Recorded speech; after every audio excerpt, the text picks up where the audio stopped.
We're lucky enough today to have Dr. Marie Dominique with us. Sorry, she's going to make our first presentation on primary care. This is going to allow us to get a new base of knowledge on this topic, a distinction between primary care and other types of care, and the features of high-quality primary care. Dr. Marie Dominique Beaulieu is recognized as the 20 pioneers in terms of family medicine research, and she's a professor in emergency medicine at the University of Montreal, associate researcher also. Her research is about quality of care in primary care, collaborative practices. She has she has practiced family medicine for 37 years, and she does research that has the patient at its core, and she is expert in family medicine and primary care. So, Dr. Beaulieu, are you ready? Yes, thank you. So, for me, it is really an honor to be able to deliver this presentation. And I'd like to also congratulate for what you do. And thank you for your commitment, your citizen commitment, because what you're doing right now is very important. And I think that this is happening right at the right moment, really, with everything that's going on in Quebec. So now we heard what I'm doing. So this is my declaration and conflict of interest. So I do not think that I have any conflict of interest. The objectives have already been mentioned. So just to summarize, the goal is to understand really what is primary care, what is important, what are the key questions. We're going to talk about the health situation in Quebec. Why is primary care so important? And I'm going to also end with some reflections about the fact that we have an issue with primary care. So what is the health condition of Quebecers? There was a census in Canada in 2021. So we have quite recent data. There's 8.7 million Quebecers. 67% of the Quebec population is aged 15 to 64. And we know that we are seeing a population that's getting older and older. And 81% of the population in Quebec lives in an urban area. So it's other big cities, not only Montreal. We know that there are challenges. And the 79%, we have 18%, and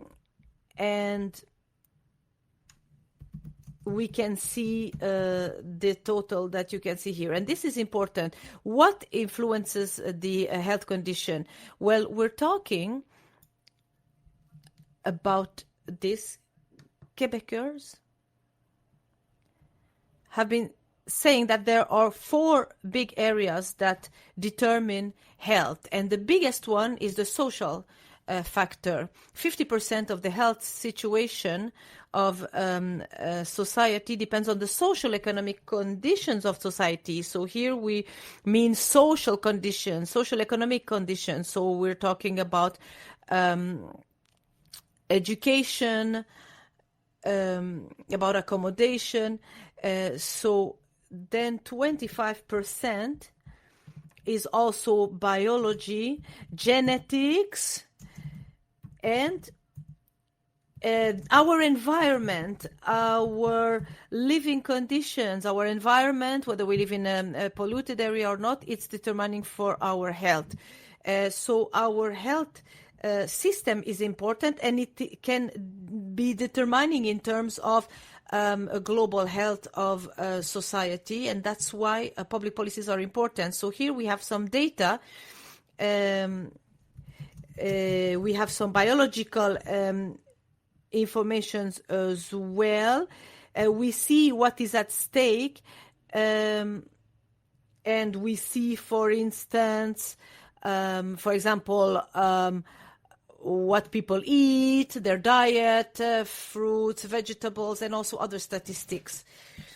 Now, what are the impacts of inequalities on health? We can see, this is an example coming from the National Institute of Public Health in Quebec. These data are a bit older, and this is the impact of social impoverishment, the fact of that you are alone, that you are materially more impoverished, and also life expectancy, and the difference in terms of life expectancy for men, for women, among those who live in the most favorized areas of society and the least favorized. So it's this gap between life expectancy, depending on socioeconomic condition, is up to 10 years. So this is something that's important. And in a big city like Montreal, we have everything. So even you have differences between the different neighborhoods. And now another data on this impact. It's not so simple. There are 16 regions in Quebec, and there's not so many differences between the different regions. However, if we have a look at those people who live at the north of Quebec, the indigenous people, you can see a difference if you compare it to the average of Quebec in the differences in terms of life expectancy for men and women who live in the north. There are other challenges there that are not only challenges having to do with access to healthcare, but other types of challenges. What are the main causes of death, and how is it distributed? So for men and women, cancer is the main cause of death. This is followed by cardiovascular diseases. We also have respiratory diseases, chronic bronchitis, emphysema, and then we have cerebrovascular diseases, strokes, and then we have other factors as well. So you can see here that I'm not saying anything new. Cancer, then cerebrovascular diseases, and many of these diseases are lifestyle sensitive. So now I've shown you the health condition of Quebecers. Now we're going to really see more in detail what is primary care. So basically, in all healthcare systems, there's 4 big areas. We call them sectors or areas, but we could also call it levels.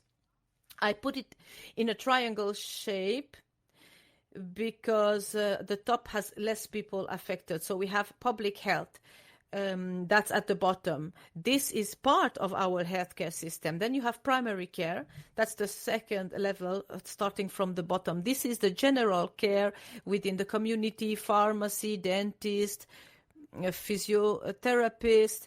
So these are healthcare in the community. But 80% of the healthcare is taken care of at that level. Then we have secondary care. We call it secondary, not because it's secondary in terms of importance, but yes, because it touches upon less people. So in smaller towns or cities where you have more curative care rather than preventive care, and you have some specialized care, and then you have the tertiary care. So, for example, this is regional, hospital, university and hospital or care center. So this primary care is really the basis of the healthcare system. And obviously, it's important to have some fluidity among all these elements and within a healthcare system.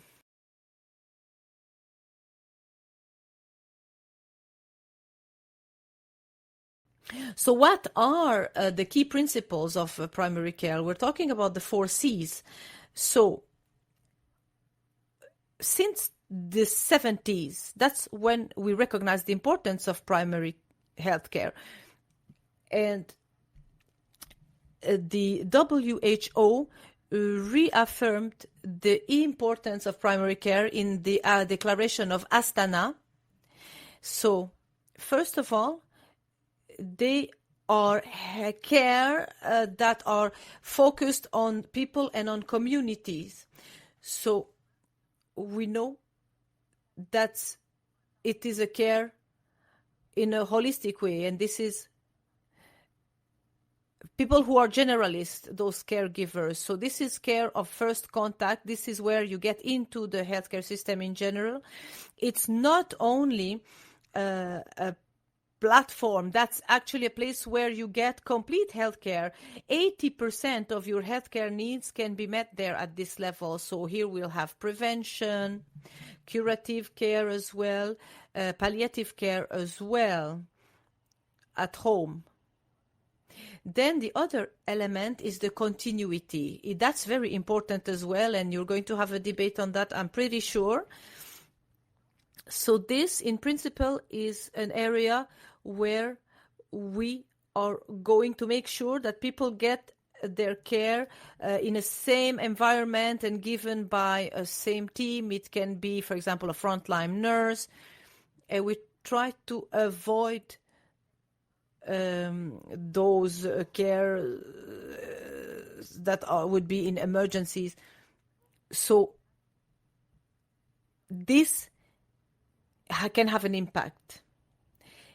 This is an information that is more micro level. We can wonder, for example, a first line or a frontline clinic that works well. Well, what are the elements that make such a frontline healthcare system more efficient than another? So they should be accessible. If we start by the top, it is care that is given as a team, because now we are far from that moment when the physician was working alone in his office. Really, it is a whole team that is working on the healthcare. Obviously, they are going to give care in terms of specialty, but also I'd like to insist on the fact that it is a partnership also with the patient. There's the continuity again of care. What comes back? It is clinics that have access to the data as well, and that can therefore use this data in order to improve their own services. And I haven't mentioned all 10 elements, but you can see and understand what's important. All this together is what creates quality. If we just take one element, that's not going to do it. But one of the challenges is to be able to find this balance and find a way to really provide all these elements and services together. So there's a version that was suggested for the organization of primary care in Canada. In many countries, all countries have done that, and Quebec also adopted this model.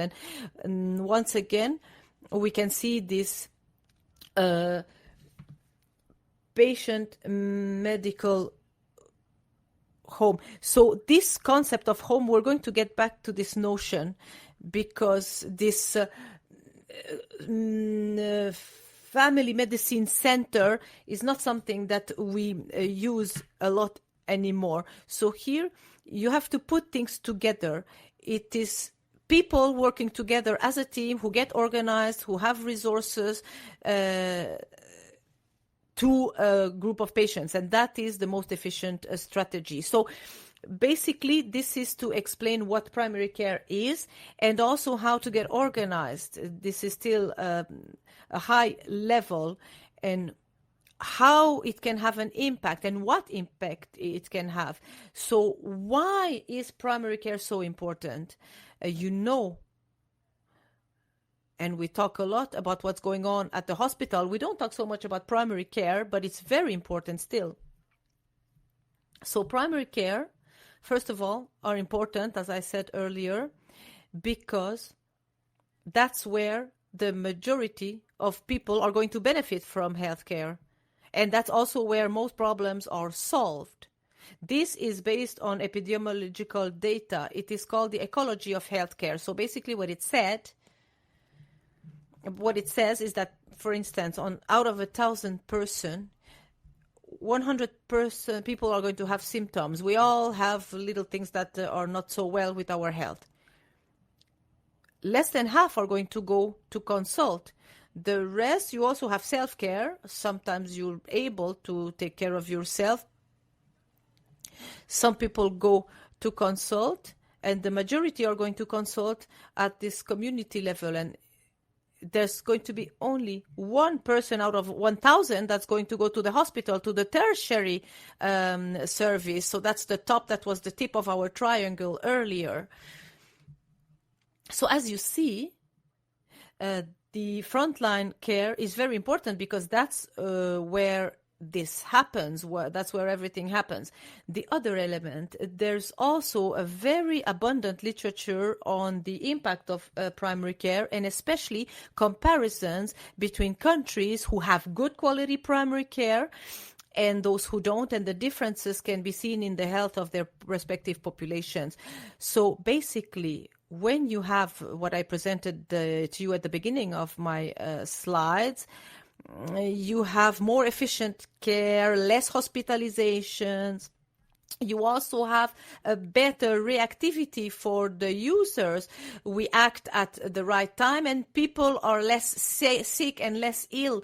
There's less diabetes and so on and so forth. So we really observe a reduction of the inequalities. So the fact of giving access to primary care to the whole population, that is how countries and jurisdictions can really contribute to reduce inequalities. So the frontline care is really an important aspect in this. And finally, one other ingredient is the impact of the continuity of care. So when we talk about primary care or frontline care, we have to know the importance of the continuity. You're talking about a team of caregivers that know your history. So this is very important because it can play a role in terms of prevention, mortality. The Ministry of Health of Alberta share data, and the data show that it's very important. So the continuity of care is indeed very important, and there's even a cause-effect relationship. More there is continuity, the more effect this continuity has. Why is this important? Where the data is there and it shows it. When it's well organized, it produces more health for the population. So how are we organized in terms of primary care in Quebec? I would say that we have this alphabet soup, what I would call the alphabet soup, with all these acronyms that we do have in the Quebec healthcare system. So this is basically a situation of 2015, but many things happened since then. But since 2015, this is what the structure looks like, and I put the figures in parentheses. We have a Minister of Health and Social Services. It's only in Quebec that health and social services are integrated within one single ministry. In all the other provinces, it's separated. So in Quebec, it helps the integration. And most of our services are in the integrated university centers. It's not always university centers in terms of health and social services. So we're talking about these community service centers that we do have in each region. So we have one in the national capital in Quebec. In Montreal, it's big. We have 6 of them. Matane, Rivière-du-Loup, there's one. So you see, then there are, it covers the province of Quebec. And in these centers, everything now is there. So we have functions, administrative functions. In green, it's everything that has to do with the frontline care. And our community hospitals, our long-term care facilities. So all this is integrated. And then we have our CLSC, which is a local community service center that's basically very specific to Quebec because we have them in every region. We have around 130. And these centers is a very important place for frontline services, for also, for example, mental health care, for also care at home care, and this all can be found through the community service centers. And then we also have the medical clinics, we also have cooperatives of health. I talked about this earlier. We have family medicine group, and we have the tertiary care, and we have 5 establishments in the Nordic area, in the indigenous populations area. So now I'm just going to tell you about the practical model of primary care. So here, primary care, of course, is not only doctors and nurse practitioners. Since the mid-2000s, so we invited all citizens to register with a family physician. The reality is that as citizens, you did not necessarily have a message saying that you were registered. And as to today, some people don't know about this. So users did not necessarily know that they were registered with a family physician. So at the local community service center, this is a public organization that is works according to the zip code, and it includes doctors. There are not always doctors in each local community service center, and those doctors originally worked on salary. Approximately 16% have an hourly rate. And then we have private practices. So, however, I don't like to say these are private practices because even if the building is private, those doctors are paid by the government. There are health cooperatives in Quebec. There are 42. This is not a very. This is not a model that comes that we find very often. But we have 42 of them, and often these are facilities owned by a citizen cooperative, and they provide medical and other services to a community clientele, and they are paid by the government. Then we have the famous family medicine group. Sometimes these doctors also work within the local community service center. We have 365 of those family medicine group. And those doctors were supported because other health professionals worked with them. So they regroup, they sign a contract with the government, they give services, and in exchange they receive from the ministry more support and other professionals. So in family medicine groups, we have real team-based care. And in private groups or practices or polyclinics, it's not as much the case. Then we have private groups. And here these doctors are disengaged from the public service. So here I wanted to give you the timeline and give you a little picture of where we are at. And it is important to keep in mind that this might still change.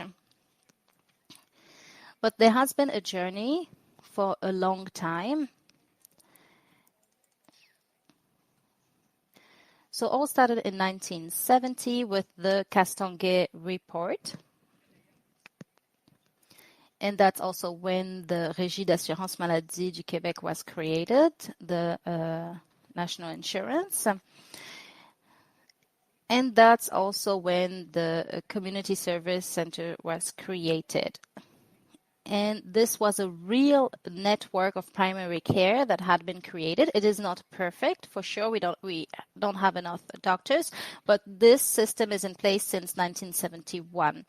And then around 1990, there was the creation of the ministry I mentioned earlier. And there were different conditions that were established. So family doctors could not practice wherever they wanted. There was a distribution system, and the goal was to distribute resources in a more equitable way. And then there was the Clare report in the years 2000 that brought about the creation of the family groups. So the goal was to have different type of teams. And then there was the Barrette reform in 2010 and 2015. And with that reform, there was a lack of access to family doctors, and that's when they created the access point, the family physicians access point. I had to move to another city to have access to a family physician, and it took a year. And now we are at the creation of the GAP, the primary care access point. So in 2020, on the 8.3 million people, here was the situation. 65% of individuals were enrolled in an FMG, family physician group. 12% were registered with a family physician who is not part of a family medicine group. And then we had 23% of individuals who did not have a family physician. And so those family groups, medicine group, closed their offer. So there was a lack of access. And for those of you who follow the news, there has been a lot happening the last 6 months. There were 2 million Quebecers who were registered in a family medicine group.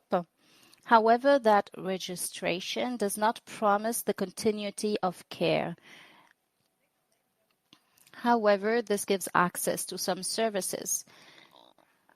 And people had to go through a family physician access point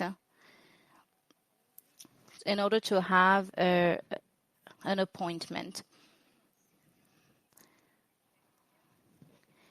So there were clinics with nurse practitioners, and this will be developed even further.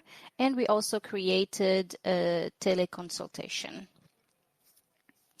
So all this is being worked on, but it still needs to be improved.